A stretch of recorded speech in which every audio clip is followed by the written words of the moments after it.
fazer a fala em nome do Lazintec. Eu vou ler aqui o texto. Para contribuir para o debate de hoje, trouxemos algumas reflexões que temos elaborado no Lazintec a respeito da polícia, sobretudo a partir de duas frentes de atuação. Uma é o trabalho de pesquisa e extensão realizado junto à Associação 13 de Agosto, movimento de mães e familiares das pessoas vitimadas na chacina de Osasco e Barueri de 2015, e outra é a pesquisa mais recente que temos desenvolvido a respeito do Muralha Paulista, programa de segurança pública instituído no ano passado, baseado no amplo monitoramento de espaços públicos com uso de reconhecimento facial e inteligência artificial, que a gente viu hoje mais cedo, né, que leva uma boa parte do orçamento público. Pensamos em trazer esses dois elementos para a conversa porque eles sintetizam, de alguma forma, dois aspectos usualmente tidos como opostos no que se refere às práticas de policiamento. De um lado, a velha brutalidade da ação assassina que caracteriza a República Brasileira desde os seus primórdios. De outro, a versão mais recente do policiamento high-tech, pretensamente preditivo, que promete prevenir em vez de reprimir os crimes. Do nosso ponto de vista, contudo, não se tratam de projetos opostos ou concorrentes no que se refere à segurança pública, mas de diferentes facetas de um mesmo aparato securitário que parece se ampliar e diversificar infinitamente. Assim, na contramão das análises que buscam promover formas de controle civil da polícia ou de democratização da segurança pública de forma mais ampla, ressaltamos que não é fortuito que o Brasil tenha vivido uma expansão sem precedentes das políticas de segurança e de encarceramento em massa justamente no período que foi governado por forças políticas progressistas e infladas por uma retórica de direitos humanos com protagonismo no sistema internacional. A proposta analítica do Lazintec, que orienta nossas pesquisas e ações, é a caracterização desse quadro como a forma de democracias securitárias. Conforme a definição de nosso boletim Antissegurança, número 15, de julho de 2021, democracia securitária é um conjunto de práticas que descreve a forma da cidadania atual se relacionar com o quadro jurídico estatal e a distribuição racional da violência na sociedade, segundo a racionalidade neoliberal. Suas ações priorizam as medidas de segurança articuladas por um conjunto heterogêneo e até contraditório de dispositivos, na acepção Foucaultiana do termo. Sua principal forma de operação é o dispositivo monitoramento, que combina polícia repressiva formatada militarmente, formas de participação democrática estatais e não estatais e controles cômputo-informacionais a céu aberto na produção de sua figura político-subjetiva, o cidadão-polícia. Desde o final de 2020, o Lazintec realiza ações de extensão, atuando junto à Associação de Mães, Parentes e Amigos das pessoas executadas na chacina de Osasco e Barueri, até hoje a maior chacina do estado de São Paulo, ocorrida entre os dias 8 e 13 de agosto de 2015. Acompanhamos, além do cotidiano da Associação 13 de Agosto, os atos anuais de memória da chacina e um julgamento no começo de 2021 que terminou por inocentar 2 policiais, um guarda metropolitano e um PM, pela participação nas execuções. No início deste ano, após ser inocentado por júri popular, o PM foi reincorporado à tropa da Polícia Militar do Estado de São Paulo por ato do atual governador do estado. Assim como na maioria das chacinas policiais, em Osasco e Barueri, os corpos alvejados foram majoritariamente de homens jovens e negros, e os ataques ocorreram em bairros periféricos.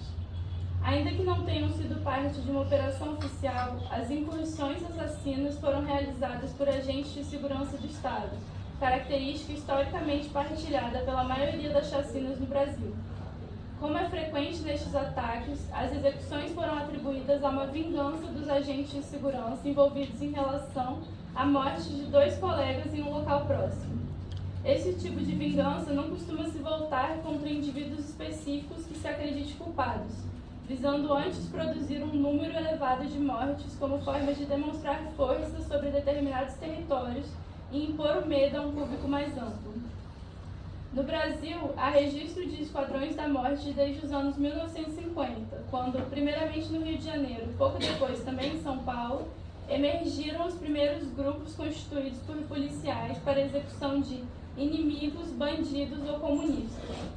E embora desde o início tais grupos assassinos estivessem intimamente conectados às forças de segurança do Estado, foi no contexto democrático que as chacinas policiais se intensificaram e se tornaram mais recorrentes.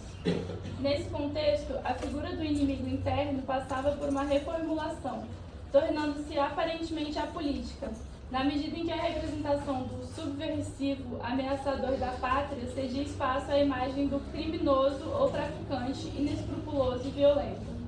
Em nosso entendimento, portanto, as chacinas como a de Osasco e Barueri são fruto da própria democracia e não de sua ausência ou crise, como querem alguns, pois não há uma ruptura institucional, mas precisamente o resultado do processo de ampliação e centralidade da segurança como valor político e social dominante. Desde 2015, uma série de outras chacinas, assassinatos e massacres foram cometidos pelas forças policiais em periferias brasileiras, entre os quais destacam-se as operações Verão e Escudo da Polícia Militar, realizadas na Baixada Santista entre 2023 e 2024, que somaram mais de 75 execuções, além de centenas de prisões. A criminalização de corpos e espaços negros e despossuídos segue a todo vapor e a pauta da segurança continua sendo um aparente consenso na sociedade, mesmo entre aqueles que se opõem às suas versões mais explicitamente sanguinárias. Nesse contexto é que foi instituído, através do Decreto Estadual número 68.828, de 4 de setembro de 2024, o Muralha Paulista, ao custo de R$ 158 milhões, captados por meio de emendas parlamentares e com convênio de adesão já firmado junto aos municípios. Foram 642 municípios dos 645 existentes no Estado que aderiram à Muralha Paulista, muitos deles com sistemas próprios de monitoramento eletrônico. Trata-se de um amplo programa da Secretaria de Segurança Pública de São Paulo, que tem como objetivo anunciado restringir a mobilidade criminal e aumentar a probabilidade de prisão em trânsito de pessoas condenadas ou foragidas do sistema de justiça criminal.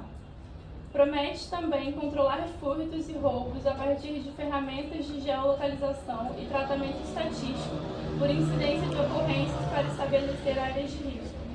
Para isso, o programa visa criar um conjunto integrado de soluções tecnológicas com infraestrutura física e operação em nuvem que funcione como meio pelo qual se dará a fusão de dados sobre segurança pública e possibilite seu tratamento com programação de inteligência artificial para análises georreferenciadas. Esse decreto, em seu artigo 13, prevê parcerias público-privadas para cessão de dados por concessionárias privadas, circuitos de monitoramento por imagens, e na operacionalização do programa, conforme estabelece outro decreto, número 66.173 de 2021, para convênios e cooperação. Em sentido mais amplo, especialmente pelos processos a serem desenvolvidos com auxílio de inteligência artificial, o programa Muralha Paulista promete a construção de um grande hub securitário para a operacionalização de uma ferramenta digital de monitoramento que cria uma polícia preditiva, combinando descentralização na captação de informações para centralização num banco de dados tratado por inteligência artificial, que terá infraestrutura física própria de armazenamento e software específico, desenvolvido em parceria com a empresa contratada em processo de cooperação técnica internacional do governo do Estado. A promessa de controle total das chamadas atividades criminosas no Estado é extremamente sedutora para empresários, comerciantes, prefeitos e cidadãos em geral. E os argumentos, ao contrário do que poderia se pressupor, passam longe de uma retórica belicosa de combate ao crime, mas tudo se justifica pela capacidade de antecipação, prevenção, inteligência e efetividade da atuação policial e das atividades investigativas do sistema de justiça criminal, sob a rúbrica da segurança pública como direito fundamental dos cidadãos em sociedades democráticas. O policiamento preditivo não se destina a responder ao crime, mas sim a antecipá-lo e preveni-lo. Como não se age de modo a responder ao crime após ser identificado, mas sim sobre a propensão, é necessário se construir o risco de que um crime ocorra, um risco programado por meio de vieses racistas e de criminalização da pobreza. O policiamento preditivo evidencia que o sistema carcerário não se reduz ao confinamento, mas produz um ciclo amplo de punições a céu aberto. A construção e produção do risco permite a sua especulação politicamente por outras organizações e políticas sociais e de segurança e segregacionistas de controle do crime. Quanto aos aspectos operacionais do Muralha Paulista, ele deve operar como versão logística dos programas de tolerância zero, focado mais na atuação e discricionariedade policial do que em aspectos da legislação, como aumento de penas. A política de tolerância zero nasceu como um programa municipal de combate ao crime e revitalização do centro da cidade de Nova York, com a ajuda do sistema estatístico da Polícia Municipal, precursor do policiamento preditivo. Logo, ela fez sucesso em todo o mundo, inflacionando o encarceramento nos anos 1990 e 2000. O programa Muralha Paulista promete a redução de 18 delitos tipificados pelo Código Penal Brasileiro, todos relacionados a furtos e roubos e operações do tráfico de substâncias ilegais. Isso vai desde pequenos furtos, como roubos de celulares praticados em bicicletas e motos, até ações espetaculares, como explosão de caixas eletrônicos, notabilizadas pela ação de bandas criminais no interior do estado que a imprensa paulista chamou de Novo Cangaço. Além disso, promete varrer de áreas consideradas problemáticas, como as cenas abertas de uso, chamadas de Cracolândia, pessoas que se encontram foragidas ou condenadas pela justiça em todo o Brasil. Essa medida seria possível porque o policial estaria a um toque de acessar os dados criminais de qualquer pessoa ou qualquer viatura poderia ser alertada sobre a presença de uma pessoa nessas condições pelo reconhecimento biométrico facial, como já vem acontecendo no centro de São Paulo. Para isso, os 158 milhões de reais destinados ao programa estão alocados em 4 grupos de investimentos. São eles: número 1, infraestrutura. Criação de um sistema de processamento de imagens por rede de inteligência artificial próprio, criado em parceria com a FGV Analytics, em projeto financiado pela Fundação de Amparo à Pesquisa do Estado de São Paulo, a FAPESP, e armazenamento em nuvem em drives dedicados.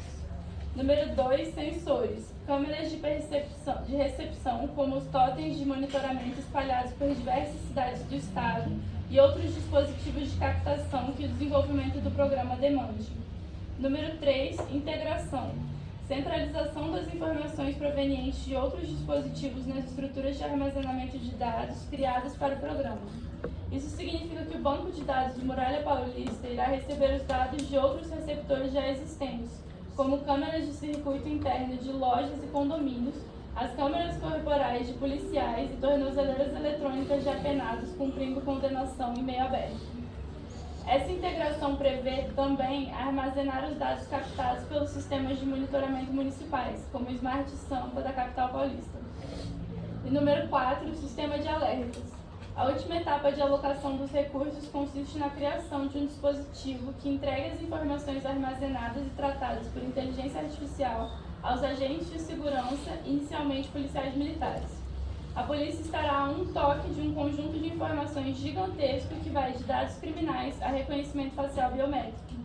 Não está evidente como isso será feito, mas o decreto de criação do Muralha Paulista promete estar de acordo com a Lei Geral de Proteção de Dados, tudo conforme o Estado Democrático de Direito. Isso revela um dos efeitos mais evidentes dessas legislações que visam proteger o cidadão de abusos estatais.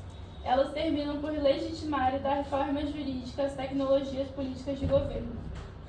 Se tomarmos o massacre do Carandiru, em 2 de outubro de 92, como referência das mudanças e reformas no sistema de justiça criminal, veremos que nesses poucos mais de 30 anos não faltaram programas, projetos, verbas, cursos e seminários que visavam o controle civil do uso da força e da violência por agentes do Estado, para usar a expressão característica dessa gramática das reformas.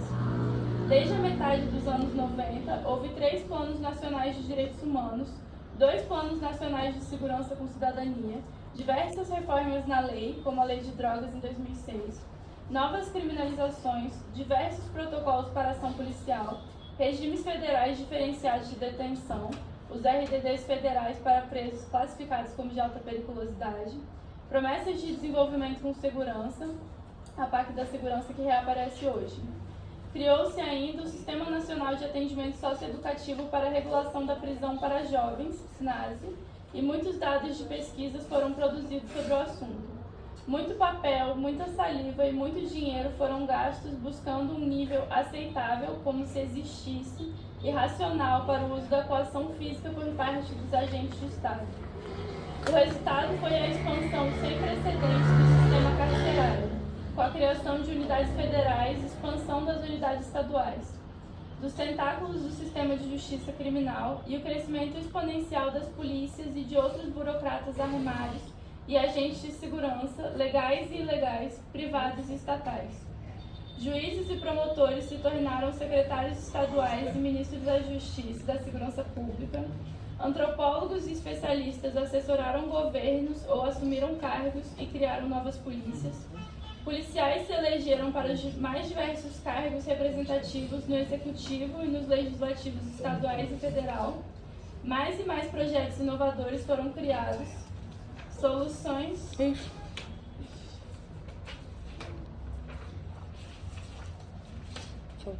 Faltou um. Desculpa. Peraí, gente, eu vou pegar. Soluções tecnológicas de monitoramento foram testadas e implementadas. Uma quantidade inumerável de ONGs, institutos e fundações foram criadas com financiamento nacional e internacional. A história moderna das polícias, contudo, nos informa que ela não é apenas uma instância burocrática de Estado como as outras, mas, pela sua função, ela goza de grande autonomia e está encarregada de produzir e colher informações pelos mais diversos meios, inclusive a tortura física e psicológica. Não à toa ela foi modernamente decisiva para o saber estatístico e contemporaneamente opera, inclusive com auxílio de inteligência artificial, um saber atuarial. Isso oferta a capacidade de governo e prospecção. A polícia habita a zona cinzenta da lei e sua aplicação, o que faz dela não uma instância de julgamento, mas de ação. Ela executa missões e, por isso, tem autonomia para empregar meios diversos em sua execução, inclusive meios ilegais e ou excepcionais, em nome do que ela faz crer ser um bem maior, a defesa da sociedade e a manutenção da ordem. Ela age e deixa agir segundo seus critérios próprios. Por isso, os ditos abusos, em seu previamente legitimado uso da força, são sempre discutidos e apresentados a posteriori, não a priori do direito que a contenha. Ela não está inscrita na regra, é responsável pela norma que garante a ordem. Por isso, toda ação policial é da ordem do ato. A polícia é o golpe de Estado permanente.